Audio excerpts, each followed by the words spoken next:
भारत को आखिर बॉलीवुड ने दिया क्या है। निवेदन एक बार जरूर देखें। बॉलीवुड ने भारत को इतना सब कुछ दिया है, तभी तो आज देश यहाँ है। एक नंबर, बलात्कार गैंग रेप करने के तरीके बॉलीवुड ने भारत को दिए हैं। विवाह किए बिना लड़का लड़की का शारीरिक संबंध बनाना, ये बॉलीवुड ने भारत को सिखाया है। विवाह के दौरान लड़की को मंडप से भगाना, ये भी भारत को बॉलीवुड ने सिखाया है। चोरी डकैती करने के तरीके बॉलीवुड ने भारत को सिखाए हैं। भारतीय संस्कारों का उपहास उड़ाना, ये भी बॉलीवुड ने सिखाया है। लड़कियों को छोटे कपड़े पहनने की सीख देना, ये भी बॉलीवुड ने भारत को सिखाया है, जिसे फैशन का नाम दिया गया है। दारू, सिगरेट, चरस, गांजा कैसे पिया और लाया जाए, ये भी बॉलीवुड ने भारत को सिखाया है। गुंडागर्दी करके हफ्ता वसूली करना, ये भी बॉलीवुड ने भारत को सिखाया है। भगवान का मजाक बनाना और अपमानित करना, ये भी बॉलीवुड ने भारत को सिखाया है। पूजा पाठ यज्ञ करना पाखंड है और नमाज पढ़ना ईश्वर की सच्ची पूजा है, ये भी बॉलीवुड ने भारत को सिखाया है। भारतीयों को अंग्रेज बनाना, ये आपके पल्ले में पड़ेगा नहीं, लेकिन समझाता हूँ, भारतीय संस्कृति को मूर्खतापूर्ण बताना और पश्चिमी संस्कृति को श्रेष्ठ बताना, ये भी बॉलीवुड ने भारत को सिखाया है। माँ बाप को वृद्धाश्रम छोड़ के रोटी हरी सब्जी खाना गलत, बल्कि रेस्टोरेंट में पिज्जा बर्गर कोल्ड ड्रिंक और नॉनवेज खाना श्रेष्ठ है, ये बॉलीवुड ने भारत को सिखाया है। पंडितों को जोकर के रूप में दिखाना, ये भी बॉलीवुड ने भारत को सिखाया है। चोटी रखना या यज्ञोपवीत पहनना मूर्खता है, मगर बोलो कि अजीब गरीब स्टाइल।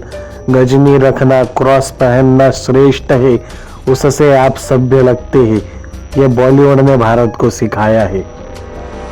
शुद्ध हिंदी या संस्कृत बोलना हास्य वाली बात है और उर्दू या अंग्रेजी बोलना सभ्य पढ़ा लिखा और अमीरी वाली बात है, ये बॉलीवुड ने भारत को सिखाया है। हमारे देश की युवा पीढ़ी बॉलीवुड को और उसके अभिनेता और अभिनेत्रियों का अपना आदर्श मानती है।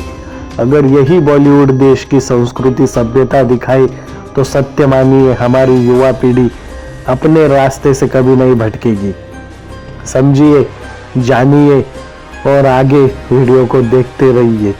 ये संदेश उन हिंदू छोकरों के लिए है जो फिल्म देखने के बाद गले में क्रॉस मुन्ने जैसी छोटी सी दाढ़ी रखकर खुद को मॉडर्न समझते हैं। हिंदू नौजवानों के रंगों में धीमा जहर भरा जा रहा है। फिल्म जेहाद, सलीम जावेद की जोड़ी लिखी हुई फिल्मों को देखें तो उसमें आपको अक्सर बहुत ही चालाकी से हिंदू धर्म का मजाक तथा मुस्लिम ईसाई साईं बाबा को महान दिखाया जाता मिलेगा। इनकी लगभग हर फिल्म में एक महान मुस्लिम चरित्र अवश्य होता है और हिंदू मंदिर का मजाक तथा संत के रूप में पाखंडी ढंग देखने को मिलते हैं। फिल्म शोले में धर्मेंद्र भगवान शिव की आड़ लेकर हेमा मालिनी के प्रेम जाल में फंसाना चाहता है, जो यह साबित करता है कि मंदिर में लोग लड़कियां चढ़ने जाते हैं। इसी फिल्म में ये के अंकल इतना पक्का नमाजी है कि बेटे की लाश को छोड़कर यह कहकर नमाज पढ़ने चल देता है कि उसे और बेटे को क्यों नहीं कुर्बान होने दिए। दीवान का अमिताभ बच्चन नास्तिक है और वो भगवान का प्रसाद तक नहीं खाना चाहता है, लेकिन 786 लिखे हुए बिल्ली को हमेशा अपनी जेब में रखता है और वो बिल्ला बार बार अमिताभ बच्चन की जान बचाता है। जंजीर में अमिताभ नास्तिक है और जया भगवान से नाराज होकर गाना गाती है, लेकिन शेर खान एक सच्चा इंसान है। फिल्म शान में अमिताभ बच्चन और शशि कपूर साधु के वेश में जनता को ठगते हैं, लेकिन इसी फिल्म में अब्दुल जैसा सच्चा इंसान है जो सच्चाई के लिए जान दे देता है। फिल्म क्रांति में माता का भजन करने वाला राजा प्रदीप कुमार गद्दार है और करीम खान शत्रुघ्न सिन्हा एक महान देशभक्त जो देश के लिए अपनी जान दे देता है।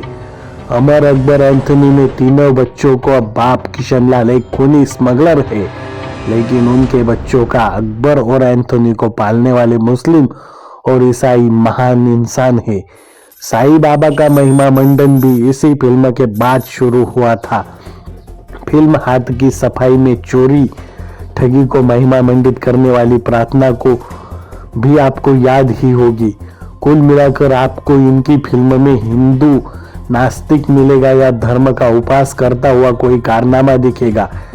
और इसके साथ साथ आपको शेर खान, पठान, डीएसपी डिसूजा, अब्दुल पादरी, माइकल डेविड आदि जैसे आदि चरित्र देखने को मिलेंगे, आदर्श चरित्र देखने को मिलेंगे।